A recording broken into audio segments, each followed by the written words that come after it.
In every polling place in the United States of America and probably on the planet, you have to have poll officials that make voting easy for the public. So that's what we do. We have a whole staff here. You got a ward clerk, you got 3 inspectors, and then you got a whole bunch of assistant poll officials. The fact is, I've been doing this for 15 to 20 years, and I've never seen it this slow. It's really slow. I'm pretty confident that the reason is that all of the elections are uncontested. So we only have one person running for school board, one person for city council. And see, that's what happens. When they're not contested, the public loses interest. Well, it's very difficult for them to actually be successful doing that. They have to be very well organized. But, you know, it's a free country and people are... I never discourage anyone from being politically active as long as they're not hurting anybody or anything like that. But basically, like, there's one person who filed too late to run for inspector of elections here in Ward 3. So he's running a write-in candidacy. And he's pretty confident that he did enough communication with the public that he'll get his vote. So it does work. We don't see a lot of that, but it does work if people are energized to do a good job with it. The public is very educated on issues here in Burlington. I don't know if it's like that everywhere, but it's my impression is that voters are very aware of what they're voting on. As someone coming from elsewhere, people are extremely educated here. And so here we are in Ward 3, which has traditionally been like the lowest income area of the city, with actually a lot of people who are non-citizens, et cetera. So normally you would expect to have very low turnout for those reasons. You don't have a lot of homeowners in Ward 3, and yet we have very high totals, which surprises people who study elections. But it's just basically, as I said, people are knowledgeable, they're enthusiastic about participating in the process, and so we just get more votes than most people would imagine. I think they should do more in the schools. Okay, and we actually do have several people here today who are learning for the first time about the polls. Okay, they're not old enough to actually vote, but they're actually learning about what it takes to work at the polls, et cetera. And they're all very enthusiastic, which is, as far as I'm concerned, that's wonderful. So I think they should do more in the schools to encourage young people to participate in the process. The thing that sticks out most to me is that I expected higher turnout because of the questions on the ballot. You have an unusual number of questions, and a lot of them involve a lot of money. So I would have thought that the public would have turned out better, but they didn't. So for instance, when we pre-processed the mail-in ballots last week, we only processed 266, whereas in recent years we've been processing 1,000. So I was expecting turnout to be low, and there it is. We have a low turnout. So I'm just surprised. Because of the questions, there aren't more people involved. A huge thank you to Charlie Giannoni, a local hero of our democracy, and thank you for tuning into Town Meeting TV's coverage of Town Meeting Day 2025. My name is Bobby Lucier, and I'm joined by Debbie Ingram. We are so excited to be here tonight. This is the preview show in advance of our 7 o'clock local election results show, in which we will be bringing you all of the results for local elections in Burlington, as well as South Burlington, Winooski, Williston, Essex, Colchester. We've got a lot of results on important candidates, important races, as well as ballot questions and across the municipalities that we're reporting on. And we'll have results for you at results.townmeeting.tv. You can visit that webpage after the polls close at 7 o'clock for the most up-to-date results for this election. We're also bringing you so much more. We've got folks who were on the ballot will be joining us in this studio for stopping by to share their thoughts on the results. If they did win their election, you'll hear what their priorities are for their coming term. We'll hear from the mayor of Burlington, who will be stopping by here. And we'll also be, we've got so much more in store for you. We've got a tour of the Burlington wastewater and sewage facility, which you didn't think that you had to care about, but now you do because it was on your ballot today. So thank you for tuning in. Thank you for studying up on your local community and your local democracy. Thank you for voting. And thank you, Debbie, for being here with me. Appreciate it. And Why don't you walk us through a couple of the stories that we might be on the lookout for today and what the contested elections are that we're looking at tonight? Yeah, I'm happy to be here and happy to do that as well. So in 3 towns, we have some contested elections for the select board or city council. In Burlington, 2 very interesting seats, one in the East District. We have because we have an interesting balance of power going on in Burlington.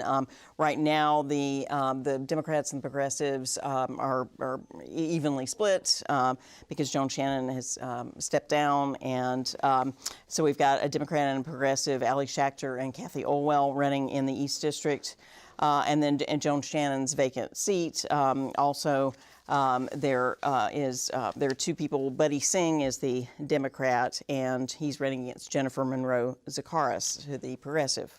That's interesting. Both of those races interesting. Specifically, that East District, which we know is a swing district in Burlington, and expect that to be a really close race. 2 years ago, that district I think was decided by about 100 votes. So. Probably a really close election there tonight. Yes, definitely, and it'll be very interesting to see.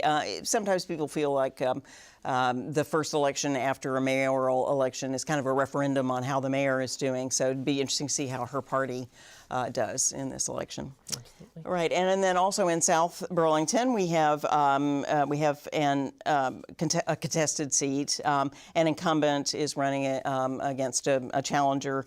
Elizabeth Fitzgerald is the incumbent, and she's challenged by Lydia Diamond, who's been a strong advocate for BIPOC voices and renters, and comes from a neighborhood that she feels is underrepresented, the Chamberlain neighborhood of South Burlington.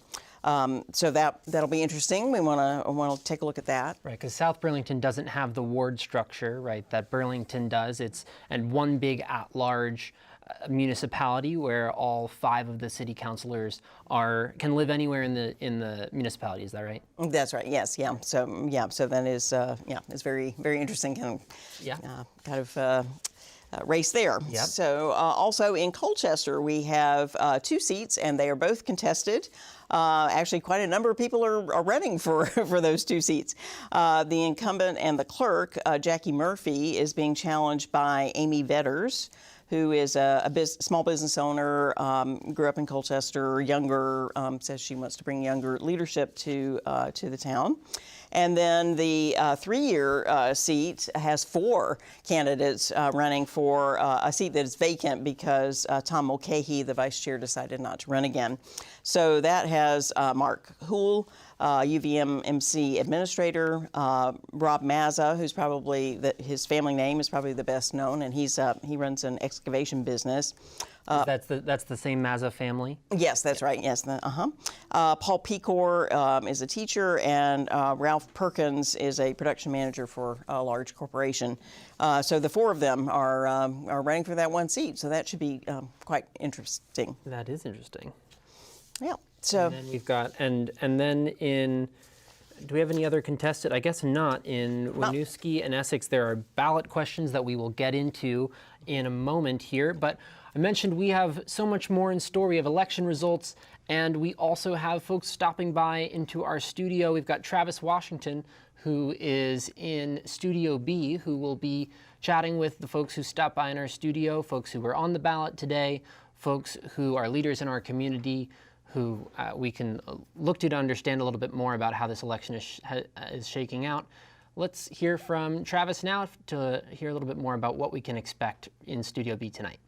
Thank you, Debbie and Bobby, and happy Mardi Gras. I'll be here in Studio B asking questions to everyone who has been on the ballot and seeing how their campaigns went. I'm going to toss it back to you all to give us more of an overview of what's going on.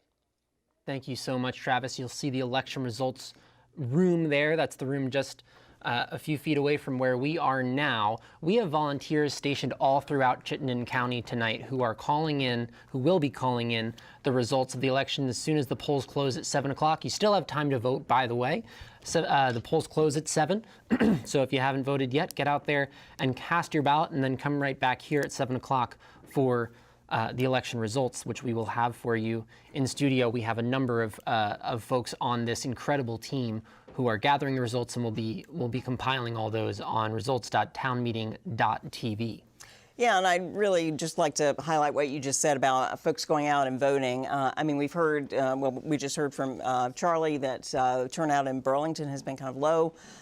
There's some really important things going on. I mean, it's not a mayoral election, but the two seats are very important, and there are a lot of bond measures. There are 3 bond measures and several charter change measures to vote on. So, you know, please get out there. You don't want just a few people in your city deciding things that affect everybody. It's true, and I wouldn't say that the ballot questions are by any means a shoo-in. In a lot of these cases, there are renter protections which have been contested across the state, and there are measures related to the issues in Israel and Palestine. There are measures related to the infrastructure and wastewater systems, which are going to significantly impact people's water bills and their property taxes. And then there's, of course, school budgets, which did fail across the state last year, Debbie, at a pretty high mark, more than we've seen in past years. So certainly not a given, and certainly important to make your voice heard and to get out there and vote if you haven't yet, because we're hearing it's a lower turnout election this year, and those are the elections where every vote really, really does matter. That's right, and yeah, and local politics, you know, especially we may feel a little frustrated these days with our national politics, but local politics really hits you at home, and these decisions that need to be made are just tremendously important and impactful for you and your family. It's true, and you're going to look at the results that we're going to present to you in a couple hours, and you're going to say, oh my God, it was just a few votes. It was just a few dozen votes that decided whether or not Burlington could invest in its stormwater infrastructure, or whether Burlington renters have a certain amount of time before they might be evicted by their landlords.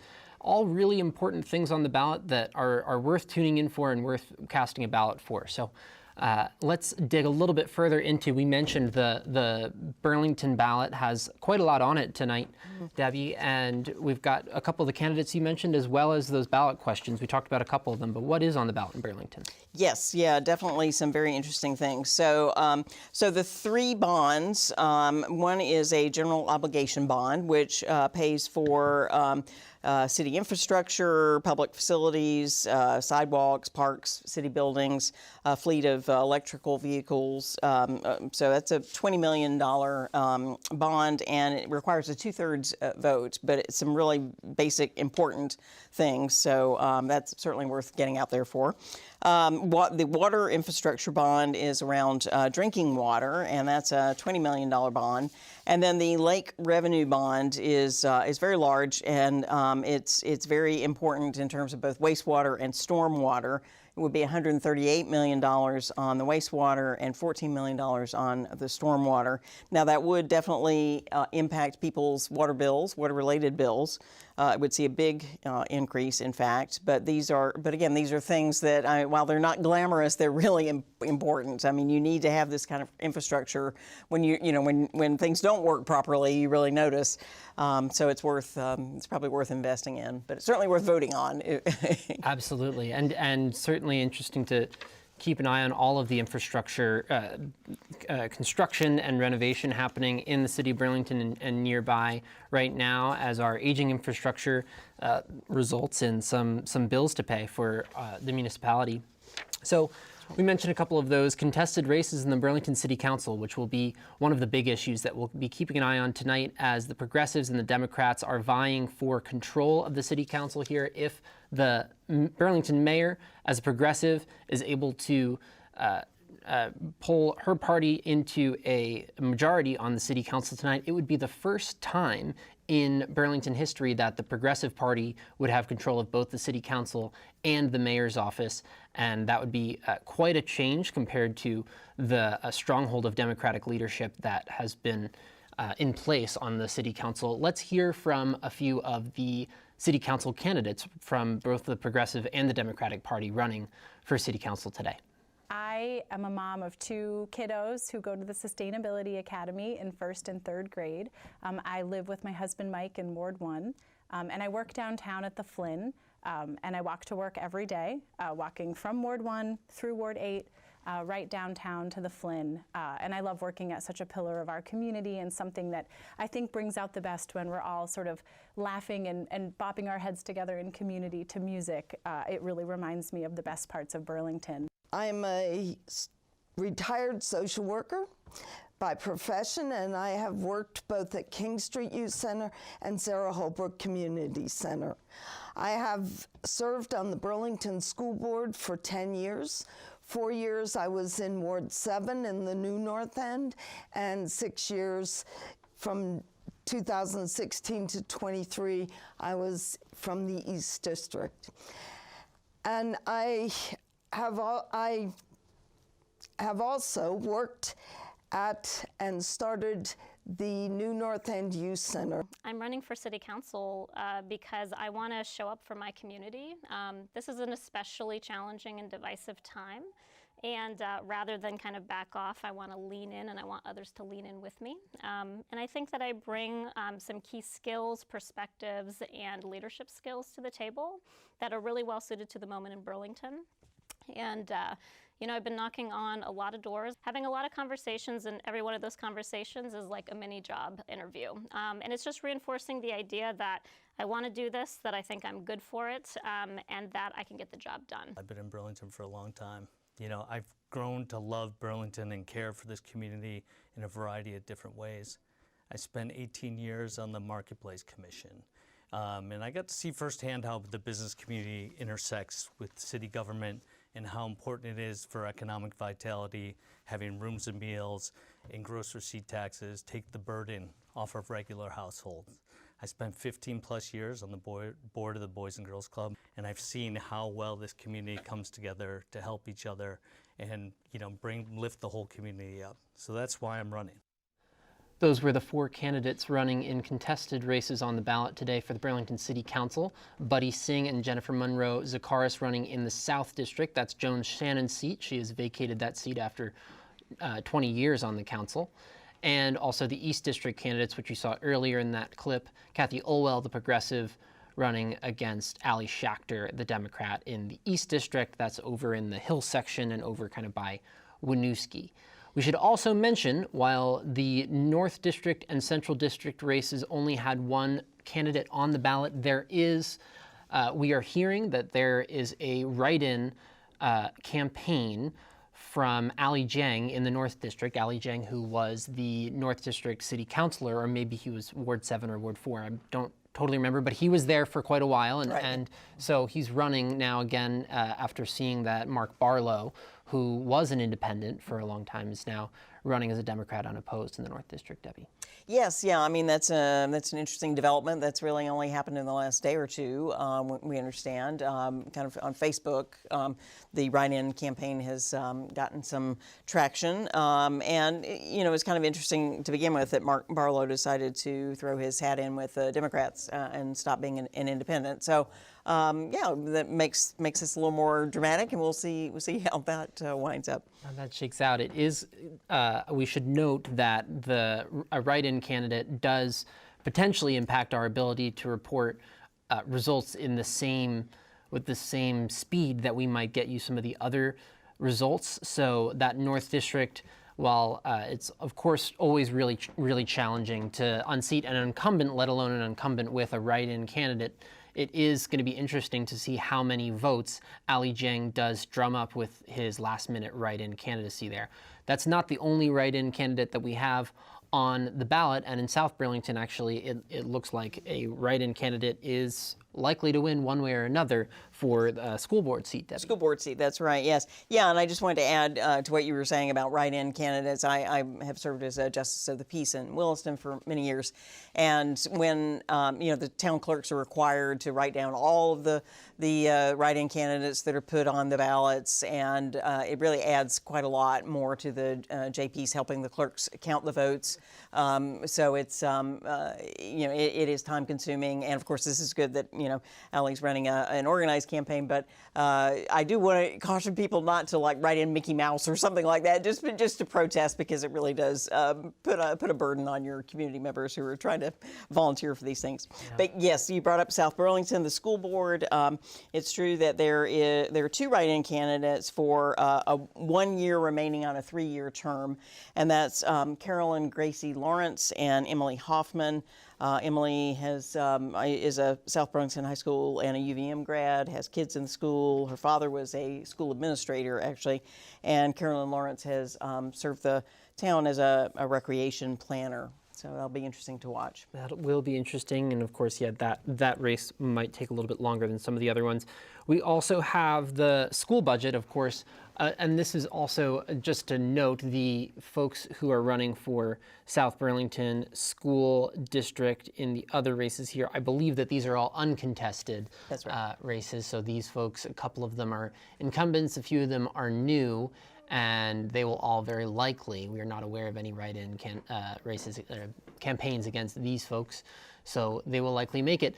But they have a pretty daunting task ahead of them, potentially. The South Burlington School District was one of those pesky budgets last year, Debbie, that did not pass on the first time and didn't pass on the second time. That's right. So South Burlington voters have shown a reluctance to increase their property taxes significantly, and that'll be something to keep an eye on for the South Burlington school budget tonight. Definitely, yes. I think when a budget fails twice, like it did, there's usually an effort on the part of the school board to really address that and to be kind of concerned about what the voters would think the next year. But regardless, they did actually raise the school budget a little bit, and so and there's an estimated property tax increase of 8.1%. Although they did reduce the staff by about 15 positions. So, they did what they could, but they didn't completely, retreat into making a reduction. So we'll have to see how that pans out as well. That is going to be interesting. We did hear from Liberty Dar, who's a reporter for the other paper, who shared with us earlier a few weeks ago what is on the top of mind for South Burlington voters. Let's hear from Liberty Dar now.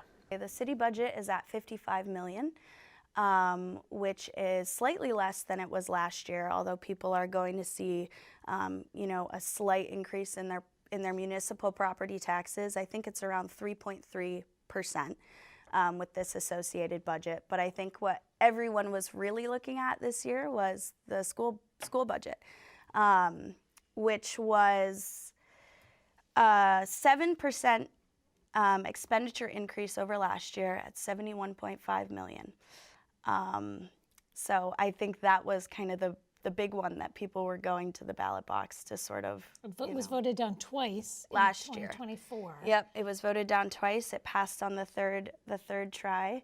And this year was arguably just as difficult for a lot of the school officials. With that budget came about 15 reduction in full-time equivalent employees with the district.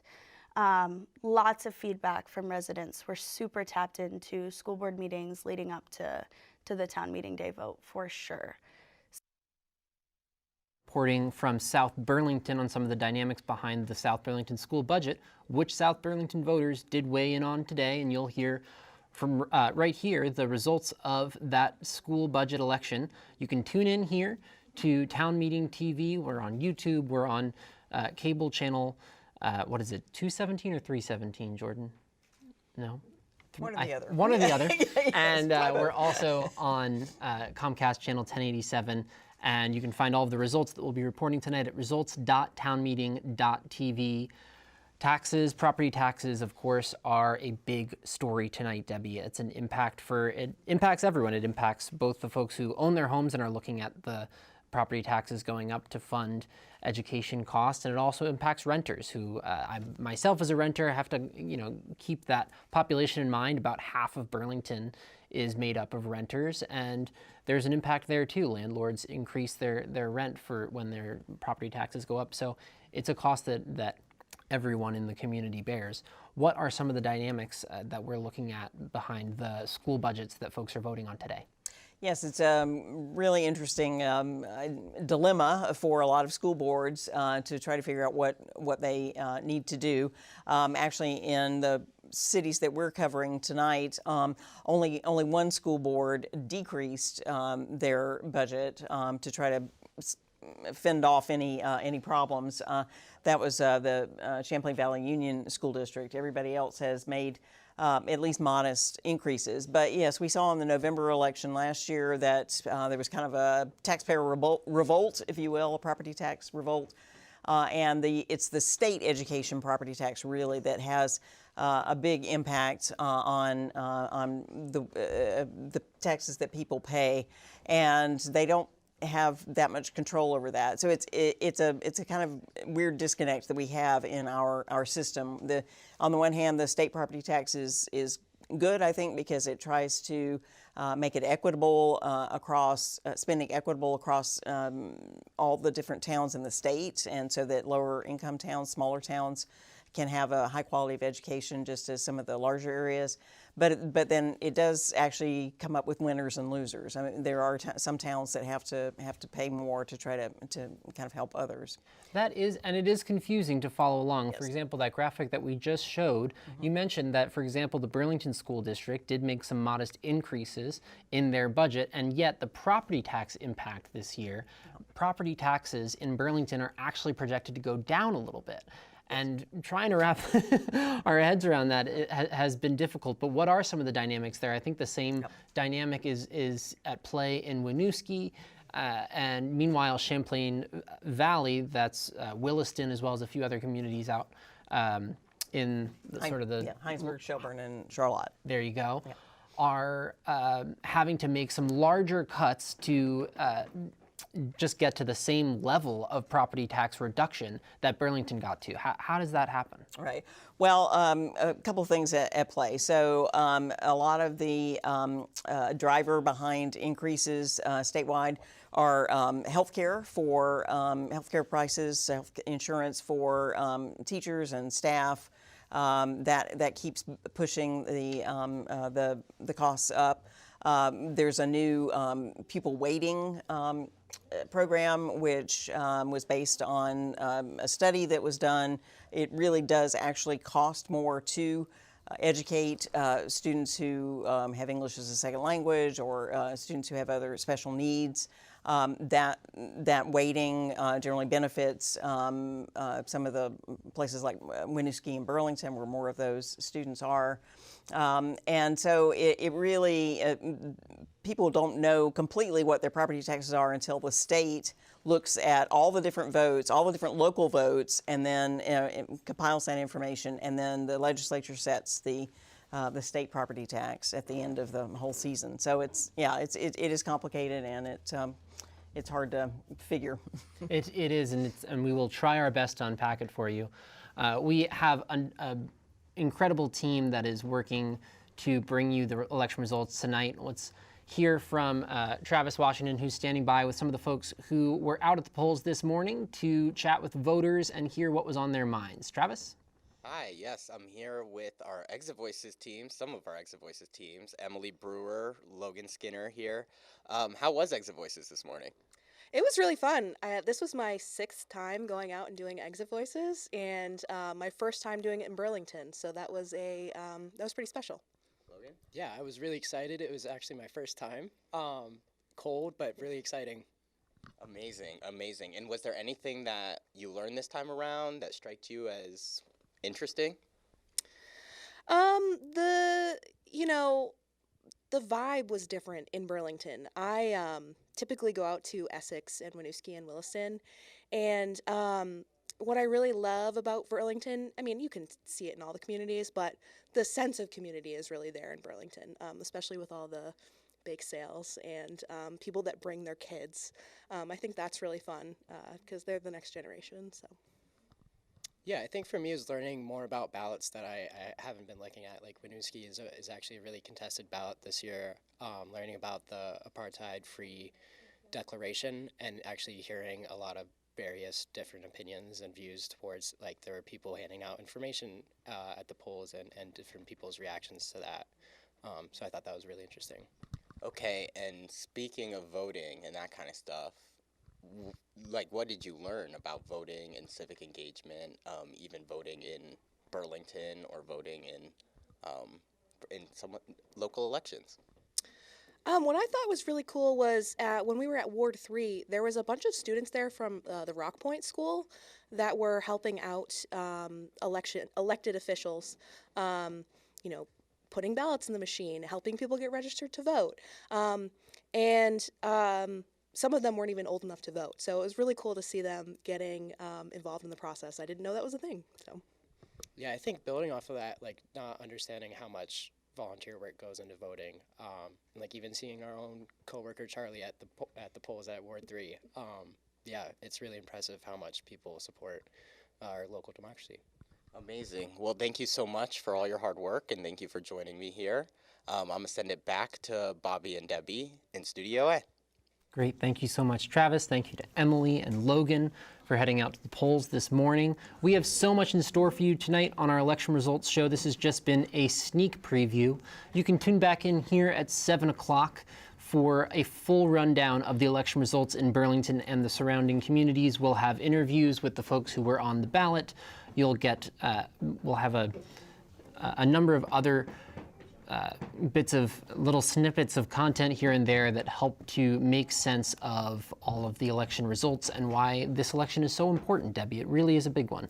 It is, and truly every election is. I think we're beginning to see that more and more, right? And but especially local elections really impact you and your household. So please get out there and vote. You still got time before the polls close. It's true. You do still have a couple or an hour left before the polls close. So get out there and vote. Thank you so much to our underwriting partners here at Town Meeting TV who helped to make this work possible. We are so grateful to them, and we're grateful to you for tuning in. So we'll see you at 7 o'clock with the results from the Town Meeting Day 2025 election. That is the results room right there, where things will be hustling and bustling in just an hour or two. The calm before the storm, as they say. Yes. Exactly. Well, thank you so much for tuning in, and we will see you at 7 o'clock. So long.